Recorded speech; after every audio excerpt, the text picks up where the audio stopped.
Hi everyone, welcome back to our channel. In today's video, I'm going to show you how to delete the Binance account. If you want to delete your account and don't want to use the Binance app anymore, then this tutorial is for you. So let's dive right in.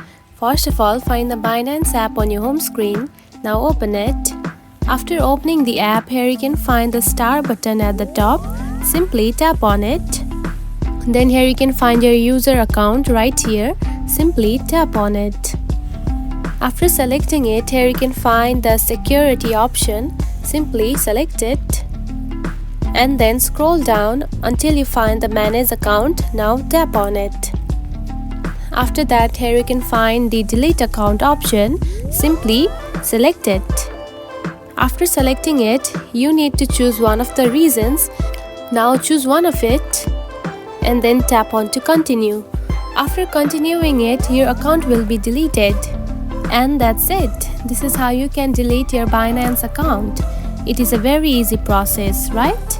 If you found this video helpful, don't forget to like and subscribe for more tips. Thanks for watching.